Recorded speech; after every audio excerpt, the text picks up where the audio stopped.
Hi students, welcome to Indikala AC Academy. So, எப்படி பண்ணது எனக்கு உங்களுக்கு மாமா அந்த நடி எக்ஸ்ல நம்ம இந்த வீடியோல என்ன பார்க்க போறோம் அப்படி பாத்தீங்கன்னா group 2 maths கான ரிவிஷன் தான் weight and batch பார்த்துட்டு இருக்கோம். அந்த வகையில நம்ம இதுக்கு முன்னாடி HCFL CMS simplification ratio logical reasoning percentage இதுக்கான இம்பார்ட்டன்ட் क्वेश्चंस ட்விஸ்டடான क्वेश्चंस பார்த்திருக்கோம். அந்த வகையில நம்ம இந்த வீடியோல சிம்பிள் இன்ட்ரெஸ்ட் காம்பவுண்ட் டெஸ்ட் இதுல இருக்கக்கூடிய இந்த பேசிக்கான क्वेश्चंस ஈஸியான क्वेश्चंसலாம் நான் போட போறதுல கொஞ்சம் ட்விஸ்டடா இருக்க क्वेश्चंस முக்கியமான questions exam point of view என்ன வருமோ அத மட்டும் ஈஸியா எப்படி அப்ரோச் பண்ண சொல்லி தர போறேன். வீடியோ மட்டும் கொஞ்சம் கடைசி வரைக்கும் ஸ்கிப் பண்ணாம ஃபுல்லா பாருங்க. ஏன்னா நம்ம மேத்ஸ்ல 25 क्वेश्चंसக்கு சும்மா இந்த 20 21 அடிக்கணும்னா வீடியோ பார்க்கல. 25க்கு 25மே அடிக்கணும். ஓகேவா? மேத்ஸ் நம்ம வேட்டையாட போறோம். சோ 25க்கு 25மே அடிக்கணும்னா வீடியோ கொஞ்சம் கடைசி ஸ்கிப் பண்ணாம ஃபுல்லா பாருங்க. நம்மளோட क्वेश्चंस எல்லாமே பாருங்க. டெஃபினட்டா அது உங்களுக்கு எக்ஸாம்ல யூஸ்ஃபுல்லா இருக்கும். சரிங்களா? சோ வீடியோ லைக் பண்ணுங்க, கமெண்ட் பண்ணுங்க, ஷேர் பண்ணுங்க. ஓகே, வாங்க நம்ம வீடியோக்குள்ள போயிடலாம். தனி வட்டி கூட்டு வட்டி மேத்ஸை வேட்டையாட போறோம். ஓகேவா? சோ வாங்க இப்ப வீடியோக்குள்ள போயிடலாம். சரி, ஓகே, டாபிக் உள்ள போயிடலாம். கவனிங்க. சோ தனி வட்டிக்கு ஃபார்முலா இருக்கு PNR by 100. இது வந்து தனி வட்டி, இது அசல், இது வருஷம், இது வட்டி வீதம். இப்ப இதுல இந்த மூணையும் கொடுத்துட்டு தனி வட்டி கேட்டாலும் இந்த ஃபார்முலா அப்ளை பண்ணா இது கிடைச்சிடும். ஓகேவா? இந்த மூணு கொடுத்துட்டு இதை கேட்டாலும் ஆன்சர் வந்துடும். இந்த மூணு கொடுத்துட்டு இதை கேட்டாலும் ஆன்சர் வந்துடும். இந்த மூணு கொடுத்துட்டு இதை கேட்டாலும் ஆன்சர் வந்துடும். எப்படி வந்தாலும் ஆன்சர் வந்துடும். இதை போட்டா போதும். புரியுதுங்களா? இதை போட்டா போதும்.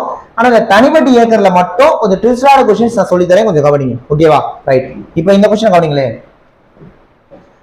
அசல் வந்து பாத்தீங்கன்னா 24,000, வட்டி வீதம் வந்து பாத்தீங்கன்னா 24%.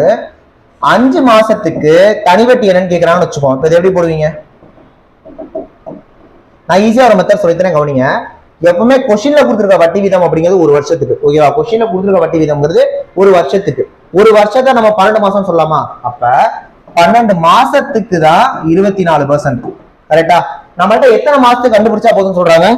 5 மாசத்துக்கு கண்டுபிடிச்சா போதும் சொல்றாங்க. 12 மாசத்துக்கு 24%னா ஒரு மாசத்துக்கு எத்தனை பர்சன்ட் வரும்? 2% வரும். ஒரு மாசத்துக்கு 2%னா தான் 12 மாசத்துக்கு 24% வந்திருக்கும். அப்போ ஒரு மாசத்துக்கு 2%னா 5 மாசத்துக்கு 2 10% வந்திருக்கும். அப்ப நம்ம எவ்வளவு பர்சன்ட் கண்டுபிடிச்சா போதும்? 10% கண்டுபிடிச்சா ஆன்சர் வந்துடும். 24,000ல 10% எவ்வளவு? 2,400. ஆன்சர் 2,400 ரூபாய். முடிஞ்சு போச்சு. ரொம்ப ரொம்ப ஈஸியான क्वेश्चन. அப்ப 12 மாசத்துக்கு இவ்வளோ அப்படின்னா கேட்கிற கேள்விக்கு எவ்வளோ அப்படி போட்டா மாசம் கேட்டா போட்டுடலாம். புரியுதா? இப்ப அடுத்த கேள்வி வரீங்க. இப்ப இந்த கேள்வி பாருங்க. அசல் வந்து 15,000 ரூபாய், வட்டி வீதம் பாத்தீங்கன்னா 20%. 73 நாளைக்கு தனி வட்டி என்ன? What is the simple interest for 73 days? புரியுதா? இன்ட்ரெஸ்ட் 20%, பிரின்சிபல் வந்து 15,000. What is the simple interest for 73 days அப்படிங்கிறான்னு வச்சுக்கோம். எப்பவுமே ஒரு வருஷத்துக்கான தனி வட்டி இருக்குல்ல, அதை 5ஆல வகுத்தா 73 நாள் கிடைச்சிடும். அவ்வளவுதான். ஒரு வருஷத்தை 5ஆல வகுத்தீங்கன்னா 73 நாள் கிடைச்சிடும். புரியுதுங்களா? இப்ப 15,000க்கு 10% எவ்வளவு? 1,500 ரூபாய் வரும். 20%னா 3,000 வரும். நான் ஆல்ரெடி சொன்னேன், கொஸ்டின்ல கொடுத்துருக்க பர்சன்ட்ங்கிறது ஒரு வருஷத்துக்கு. ஒரு வருஷத்துக்கு 3,000 ரூபாய். ஓகே, ஒரு வருஷத்துக்கு 3,000 ரூபாய். இதை 5ஆல வகுத்தீங்கன்னா 23 நாள் கிடைச்சிடும். எப்படி சார், ஏன் சார் 5ஆல வகுக்கணும் அப்படின்னா, ஒரு வருஷம்னா 365 நாளா? இதை 5ஆல வகுத்தீங்கன்னா 7 5 35, மீதி 1 3 5 15 என்ன வருது? 73 வருது. அப்போ ஒரு வருஷத்தை 5ஆல வகுத்தீங்கன்னா 23 நாள் வருது. அவ்வளவுதான். அப்போ ஒரு வருஷத்துக்கான வட்டி 5ஆல வகுத்தீங்கன்னா 23 நாள் கிடைச்சிடும். அப்போ 3,000த்தை 5ஆல வகுத்தீங்கன்னா 600 வரும். அப்ப இந்த 600 ரூபாங்கிறது 73 நாளைக்கான வட்டி. சோ ஒரு வருஷத்துல 5ஆல வகுத்தா 73 நாள் கிடைச்சிடும். இப்போ ஒருவேளை 146 நாள் கேட்கறாங்கன்னு வச்சுக்குவோம். 73 நாள் கிடைச்சது 2ஆல பெருக்கினா வந்துடும். இது 2ஆல பெருக்கினீங்கன்னா 1,200 ரூபாய். முடிஞ்சு போச்சு. புரியுதா? ஒருவேளை 219 நாள் கேட்கறாங்கன்னு வச்சுக்குவோம். 73 நாள் 3ஆல பெருக்கினா இது வந்துடும். அப்ப 600 3ஆல பெருக்கினா 1,800 ரூபாய். சோ வருஷங்கிறது நீங்க ஜஸ்ட் அந்த ஃபார்முலால போட்டு ஆன்சர் வந்துடும். இந்த மாசம் நாள் கேட்டா மட்டும் கொஞ்சம் கன்ஃபியூஸ் பண்ணும். அது இந்த மாதிரி போட்டுக்கோங்க, ஈஸியா இருக்கும். ஓகேவா? இப்ப இந்த கேள்வி கவனிங்க. தனிவட்டி முறையில் ஒரு தொகை 10 ஆண்டுகளில் 3 மடங்கு ஆகிறது எனில் வட்டி வீதம் என்னன்னு கேட்பாங்க. தனிவட்டி முறையில ஒரு தொகை 10 வருஷத்துல 3 மடங்கு ஆகுது. அப்ப வட்டி வீதம் என்னன்னு கேட்பாங்க. சிம்பிள் இன்ட்ரெஸ்ட்ல amount triples in 10 years. What is the interest rate அப்படின்னு கேட்பாங்க. இப்ப நார்மலா பிரின்சிபல் அசல் இருக்குல்ல, இதை 100ன்னு வச்சுக்கோங்க. புரியுதா? 3 மடங்கு ஆகுதுன்னா என்ன ஆகும்? 300 ஆகுது. இது 300ங்கிறது மொத்த தொகை, டோட்டல் அமௌண்ட். அப்ப நடுவுல இருக்க 200ங்கிறது தான் வட்டி. இதுதான் இன்ட்ரெஸ்ட். இதுதான் சிம்பிள் இன்ட்ரெஸ்ட். 200ங்கிறது சிம்பிள் இன்ட்ரெஸ்ட். இது 3 மடங்கு ஆச்சுல, அதாவது 200 வட்டி வந்துச்சுல. இது எத்தனை வருஷத்துல? 10 வருஷத்துல. இப்ப 10 வருஷத்துல 200ங்கிற வட்டி வருதுன்னா ஒரு வருஷத்துக்கு எவ்வளவு வரும்? 10 வருஷத்துக்கு 200 வந்தா ஒரு வருஷத்துக்கு எவ்வளவு வரும்? அப்ப வத்தால ஊத்தீங்கன்னா 20 வருமா? அப்ப ஆன்சர் 20%. முடிஞ்சு போச்சு. திரும்ப சொல்றேன், ஒரு தொகை 10 வருஷத்துல 3 மடங்கு ஆகுது. அப்ப 10 வருஷத்துல 200 வட்டி வருது. 10 வருஷத்துல 200 வந்தா வருஷத்துக்கு 20 வரும். ஆன்சர் 20%. முடிஞ்சு போச்சு. அப்ப இந்த மாதிரி மாடல்ல கேட்பாங்க, கேள்வி கேட்டா போட்டுருங்க. புரியுதா? அடுத்த கேள்வி போலாமா? ரைட். வேத கவனிங்க. தனி வட்டி முறையில சிம்பிள் இன்ட்ரெஸ்ட்ல ஒரு தொகை வந்து பாத்தீங்கன்னா 2 வருஷத்துல 660 ஆகுதான், 3 வருஷத்துல 720 ஆகுதான். அப்ப இல்ல ஒரு நிமிஷம், 2 வருஷத்துல 720 ஆகுதான், 3 வருஷத்துல 780 ஆகுதான். இப்ப நம்மள்ட்ட அசல் கேட்கலாம், வட்டி விதமும் கேட்கலாம். பிரின்சிபல் கேட்கலாம், இன்ட்ரெஸ்ட் ரேட்டும் கேட்கலாம். ஒரு தொகை 2 ஆண்டுகளில் 720 ஆகவும் 3 ஆண்டுகளில் 780 ஆகவும் மாறுது. சிம்பிள் இன்ட்ரெஸ்ட்ல amount goes 2 years in 720 rupees in 2 years, 780 rupees in 3 years. What is the principal? What is the interest rate? என்ன கேட்கலாம். இது எப்படி ஈஸியா போறது கவனிங்க. இப்ப அசல் இதுல இருந்து ஒரு வருஷத்துல என்ன ஆச்சுன்னு தெரியல, 2 வருஷத்துல 720 ஆயிருக்கு, 3 வருஷத்துல 780 ஆயிருக்கு. கவனிங்க, இங்கதான் வருஷம் கரெக்டா கவனிக்கணும். இப்ப இங்க எவ்வளவு வட்டி வந்திருக்கு? 60 ரூபா வந்திருக்கு. தனி வட்டினாலே அது வருஷம் சேமா தான் அதிகமாகும். இப்ப இங்க எவ்வளவு அதிகமாச்சு? 60. அப்ப இங்க இருந்து 60 குறைங்க, குறைச்சிங்கன்னா 660. திரும்ப இங்க இருந்து 60 குறைங்க, 600. அப்ப அசலுங்கிறது 600. இது வந்து 660 ஆகும், 720 ஆகும், 780 ஆகும். முடிஞ்சு. அப்ப அசல் 600, அசல் வந்து 600 கிடைச்சிருச்சு. இப்ப வட்டி எவ்வளவு வருது? 60 ரூபா வருது. இந்த 60ன்றது 600ல எவ்வளவு பர்சன்ட்? 10%. அப்ப வட்டி தான் 10%. அவ்வளவுதான். இந்த மாதிரி கொடுத்தாங்கன்னா இப்படி எழுதி ஒரு வருஷத்துல எழுதி ஸ்டார்டிங் எழுதிருங்க, அசல் கிடைச்சிரும். எவ்வளவு வந்துச்சோ அதுக்கு பர்சன்ட் கண்டுபிடிச்சுங்க, 10%. அவ்வளவுதான். இந்த மாதிரி கேட்டாங்கன்னா போட்டலாம். புரியுதுங்களா? அடுத்த கேள்வி போலாமா? ரைட். இப்போ நெக்ஸ்ட்டுங்க, கூட்டு வட்டிக்கு நீங்க ஃபார்முலா போடுவீங்க. Amount equal to principal into 1 + r/100 the whole power என்னன்னு சொல்லிட்டு காம்பவுண்ட் இன்ட்ரெஸ்ட் கூட்டு வட்டிக்கு. நான் உங்களுக்கு ஒரு ஷார்ட்கட் சொல்லி தரேன், அதை கவனிச்சுக்கோங்க. 2 வருஷத்துக்கு கூட்டு வட்டி கேட்டா ஃபார்முலா 2a + b. 3 வருஷத்துக்கு கூட்டு வட்டி கேட்டா ஃபார்முலா 3a + 3b + c. 4 வருஷத்துக்கு கூட்டு வட்டி கேட்டா formula 4a + 6b + 4c + d. என்ன சார் ஏபிசிடினா அப்படின்னா, பிரின்சிபல்ல இருந்து வட்டி எடுத்தா அதுக்கு பேர் ஏ, ஏல இருந்து வட்டி எடுத்தா அதுக்கு பேர் பி, பில இருந்து வட்டி எடுத்தா அதுக்கு பேர் சி. சோ சம்மா போட்டு காட்டுங்க சார் அப்படின்னு கேட்பீங்க, சொல்லித்தரேன். அது மாதிரி இதை நோட் பண்ணிக்கோங்க.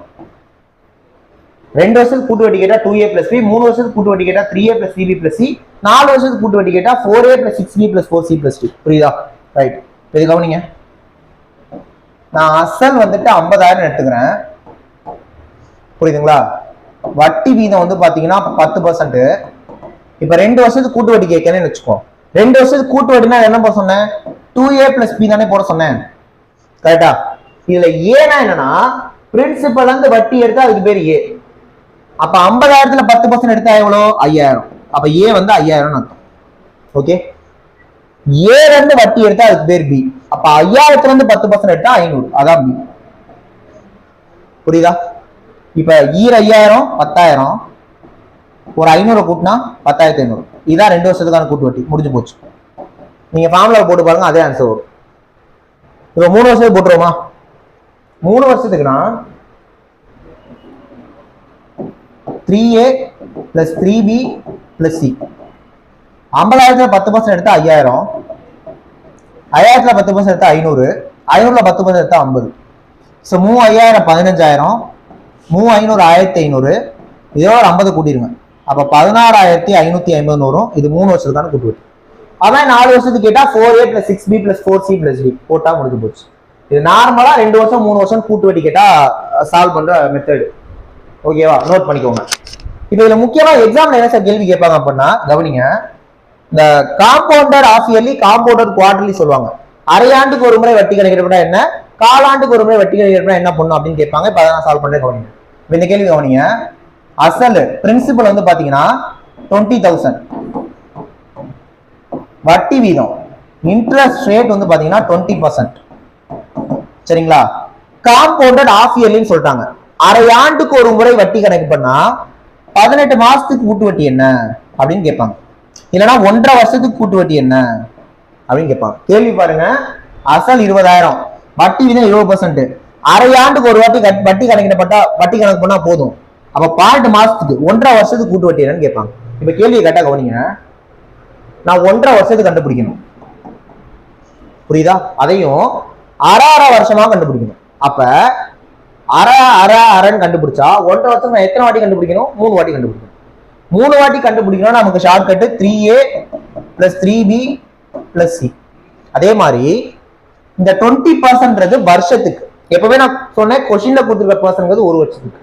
ஒரு வருஷத்துக்கு 20%னா நம்மள அரை வருஷமா கண்டுபிடிக்கன்னு சொல்றாங்க. அப்ப வருஷத்துக்கு 20%னா அரை வருஷத்துக்கு எவ்வளவு வரும்? 10% தான் வரும். அப்ப இதுதான் அசல். வட்டி வீதம் 10%. 3a + cb + c போட்டா ஆன்சர் வரும். 20,000க்கு 10% எடுத்தா 2,000, 2,000க்கு 10% எடுத்தா 200, 200க்கு 10% எடுத்தா 20. ஸோ 2,000 6,000, 200 600, ஒரு 20 கூட்டினீங்கன்னா ஆன்சர் 6,620. அவ்வளவுதான் ஆன்சர். 6,620. 20,000 அசல், 20% வட்டி வீதம், அரை வருஷத்துக்கு ஒரு வாட்டி வட்டி கணக்கு பண்ணுங்க, 1.5 வருஷத்துக்கு 18 மாசத்துக்கு கூட்டு வட்டி முடிஞ்சு. சரிங்களா? நெக்ஸ்ட் கொஸ்டின் போலாமா? ரைட். அடுத்து கவனிங்க. அசல் 40,000, வட்டி வீதம் 10%, சாரி 20%, காலாண்டுக்கு ஒரு முறை வட்டி கணக்கிடப்பட்டால், அதாவது காம்பவுண்டட் குவார்டர்லி, காலாண்டுக்கு ஒரு வாட்டி வட்டி கணக்கு பண்ணா 6 மாசத்துக்கு கூட்டு வட்டி என்ன வரும்? What is the compound interest for 6 months? போட்டுருவோமா? கால் வருஷம்னா முதல் என்ன அர்த்தம்? 3 மாசம். ஏன்னா அரை வருஷம்னா 6 மாசம், கால் வருஷம்னா 3 மாசம். அப்ப நம்ம 3 மாசமா கண்டுபிடிக்க சொல்றாங்க. 3 மாசமா கண்டுபிடிக்கணும்னா 6 மாசத்துக்கு நான் எத்தனை வாட்டி கண்டுபிடிக்கணும்? 2 வாட்டி கண்டுபிடிக்கணும். 2 வாட்டினா ஷார்ட்கட் என்ன? 2a + b. ஓகே. அதே மாதிரி கொடுத்திருக்கிற வட்டி வீதம்ங்கிறது வருஷத்துக்கு 20%. அப்ப கால் வருஷம்னா இதுல காவாசி என்ன வரும்? 5%. அப்ப 5% எடுக்க முடிஞ்சு. 40,000த்துல 10% எவ்வளவு? 4,000. 10% 4,000. 5%னா அதுல பாதி. அப்ப 4,000த்துல பாதி எவ்வளவு? 2,000. அப்ப ஏவோட வேல்யூ 2,000. 40,000க்கு 5% எடுத்திருக்கேன், அவ்வளவுதான். இப்ப இதுக்கு 5% எடுத்தா பி. 2,000த்துல 10% எவ்வளவு? 200. 10% 200னா 5%னா 200ல பாதி 100. சரி, 2,000 4,000, அப்ப ஆன்சர் 4,100. முடிஞ்சு போச்சு. புரியுதா? கிளியரா இருக்கா? புரிஞ்சுல? அடுத்த கொஸ்டின் போலாம். ஸோ கூட்டு வட்டியில இந்த மாதிரி அரை வருஷத்துக்கு ஒரு வாட்டி, கால் வருஷத்துக்கு ஒரு வாட்டி எப்படின்னு நான் சொல்லி கொடுத்துட்டேன். ஓகேவா? ஸோ தனி வட்டி கூட்டு வட்டியில எக்ஸாம்ல கேட்கிற கேள்விகள் பார்த்துட்டோம். அடுத்து ரொம்ப முக்கியமானது தனி வட்டி கூட்டு வட்டிக்கான வித்தியாசம். 2 வருஷத்துக்கு வித்தியாசம்னா ஃபார்முலா P(r²/100²). இது 2 வருஷம் டிஃபரன்ஸ்க்கான ஃபார்முலா 2 years. 3 வருஷத்துக்கு டிஃபரன்ஸ்க்கான ஃபார்முலா P(r³/100³ + 3P(r²/100²). புரியுதா? இப்போ உங்கள்கிட்ட அசலு வட்டி வீதம் கொடுத்துட்டு 2 வருஷத்துக்கு டிஃபரன்ஸ் கேட்டா அப்படியே ஃபார்முலால போடுங்க, ஆன்சர் வந்துடும். புரிஞ்சா? இது போட்டுருவீங்கல்ல. அதே மாதிரி டிஃபரன்ஸும் வட்டி வீதமும் கொடுத்துட்டு அசல் கேட்டாலும் போட்டுருவீங்க, டிஃபரன்ஸும் அசலும் கொடுத்துட்டு வட்டி வீதம் கேட்டாலும் போட்டலாம். இதை பொறுத்த வரைக்கும் எப்படி கேட்டாலும் போட்டலாம். இதை புரியுதா? அதே மாதிரி 3 வருஷத்துக்கு அசலும் வட்டி வீதமும் கொடுத்துட்டு வித்தியாசம் கேட்டா போட்டுருவீங்க, அப்படியே ஃபார்முலா போட்டா வந்துடும். இதுல மட்டும் ட்விஸ்டான ஒரு கொஸ்டின் இருக்கு, நான் அதை இப்போ உங்களுக்கு சால்வ் பண்ணி காட்டுறேன். ஓகே, ட்விஸ்டான ஒரு கொஸ்டின் இருக்கு, அதை நான் சால்வ் பண்ணி காட்டுறேன். இப்போ இந்த கொஸ்டின் பாருங்க, இது ஆல்ரெடி டிஎன்பிஎஸ்சில கேட்ட கொஸ்டின் தான். 15% வட்டி வீதத்துல 3 ஆண்டுகளுக்கு கூட்டு வட்டிக்கும் தனி வட்டிக்கும் உள்ள வித்தியாசம் 1,134 ரூபாய். ஓகேவா? அசல் என்னன்னு கேக்குறாங்க. 15% இன்ட்ரெஸ்ட்ல 3 இயர்ஸ்ல காம்பவுண்ட் இன்ட்ரெஸ்ட்க்கும் சிம்பிள் இன்ட்ரெஸ்ட்க்கும் உள்ள டிஃபரன்ஸ் 1134 rupees. அப்ப பிரின்சிபல் என்னன்னு கேட்கறாங்க. இதை சால்வ் பண்ணிடலாமா? கவனிங்க. 3 வருஷத்துக்கு டிஃபரன்ஸ் என்ன formula? Difference equal to PRQ by 100Q plus 3PR square by 100 square. Difference எவ்வளோ? 1134 ரூபா. பிரின்சிபல் கொடுத்தாங்களா? கொடுக்கல, அதை கேட்கறாங்க. ஆரோட வேல்யூ 15. ஸோ 15 × 15 × 15, ஏன்னா 15 கியூப்ல 100 கியூப்னா 100 × 100 × 100 பிளஸ் 3 பி வேல்யூ கொடுக்கல, ஆர் ஸ்கொயர். ஆரோட வேல்யூ என்ன? அதே 15. ஸோ 15 × 15 கீழே 100 × 100. இதெல்லாம் நம்ம பிரின்சிபல் கண்டுபிடிக்கணும். சரிங்களா? 35 15 25 100, 35 15 25 100, 35 15 25 100. அகைன் இங்க 35 15 25 100, 35 15 25 100. கரெக்டா? இந்த 1134 அப்படியே வச்சுக்கோங்க. இப்போ 3 9 9 3 27 27P. 3 9 9 27 இங்க 27P. இங்க 20 20 400 420 8000 வரும். இங்க 20 20 400 மட்டும் வரும். இது வரைக்கும் புரிஞ்சா? ஒன்றும் பண்ணல, ஜஸ்ட் சப்ஸ்டிட் பண்ணி சிம்பிளிஃபை தான் பண்ணிருக்கேன். சரிங்களா? இப்போ இந்த இடத்துல வந்து நிக்கிறோம். ஓகே, கூட்டுறப்ப இந்த டினாமினேட்டர் சேமா இருக்கணும், கீழே இருக்க பகுதி சேமா இருக்கணும். இங்க 400 8000 இருக்கு. அப்ப என்ன பண்ண? எல்சிஎம் எடுக்கணும். 400க்கு 8000 எல்சிஎம் எடுத்தா 8000 தான் எல்சிஎம். ஓகேவா? 8000 தான் எல்சிஎம். இப்போ இந்த பக்கம் அப்படியே போட்டுக்குவோம். 8000 தான் எல்சிஎம். 8000 அப்படியே தான் இருக்கு. அப்ப 27P அப்படியே வச்சுக்கோங்க. பிளஸ் 400ஓட 20 பெருக்குனா 8000. அப்ப 27P யோட 20 பெருக்குனா 27 20 பெருக்குனா 540. ஸோ 540P போட்டாச்சா? இந்த பக்கம் 1134 இருக்கு. சரிங்களா? இந்த பக்கம் 1134 இருக்கு. ஓகே, இப்ப 27P 540P கூட்டினா 567P. இந்த பக்கம் 8000 இருக்கு, இங்க 1134 இருக்கு. சரிங்களா? இப்போ இந்த 567 1134 மட்டும் இப்படி பாருங்க. ஓர் 567 567 ஈர் 567 1134 கேன்சல் ஆயிடும். இல்ல ப்ராப்பரா போடணும் நான் போடுறேன். இப்ப பிரின்சிபல் மட்டும் இங்க வச்சுக்குவோம். 8000 மேல கொண்டு போயிருவோம். 1134 ஆல்ரெடி இருக்கு. இந்த 567 கீழே வந்துடும். இப்ப அடிச்சா உங்களுக்கு புரியும். ஓர் 567 567 ஈர் 567 1134. 8000 2 இருக்குன்னா 16000.